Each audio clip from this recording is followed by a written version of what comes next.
Okay, next demonstration is to mark out the position of the Mortise and Tenon joint, which is going to join the bottom rail to our legs on the right leg and the left leg for frame A. Notice here, distance from the bottom of the leg to the first side of our timber is 60 millimeters. So let's go to our project.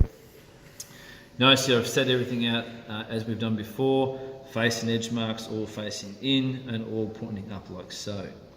Alright, so with my bottom rail in that position, I know the distance from the bottom to its first point is 60. So I tilt the bottom of the leg over, I should say. Grab the old rule, measure out the 60. I will normally mark from the 100 again.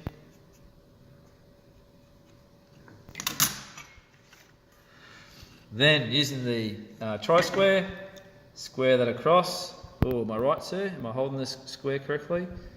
Yes, the stock is against the where? The face or the face edge. Well done, sir. Good correction there. Okay.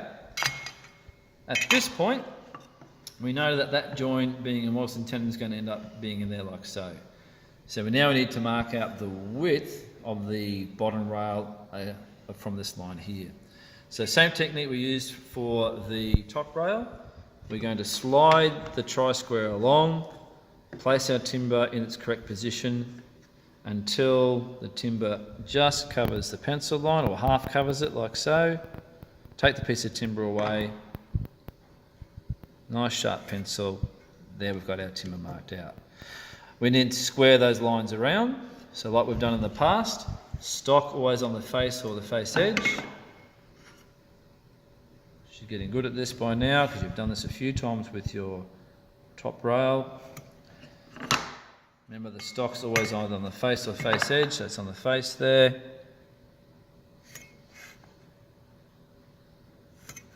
And roll it over, and if all goes according to plan, these lines should match up on this corner here, which they do. I'm a legend. Okay. And while we're there, we're also going to mark out the width of the legs on the ends of these tenons as well. Now you'll notice if I place my top rail down like so and place my leg against it, you'll notice that the leg is slightly longer than the distance that the two legs are apart. Sorry, the bottom rail is slightly wider than what the two leg positions are. So what I'm going to do here is I'm going to use my top rail to transfer the position of the inside of this leg and the inside of this onto my piece of timber. So holding it position, I've got about 5 millimeters overhanging this side and about 5 millimeters there. I take the inside edge like so, transfer it onto there, transfer it onto there.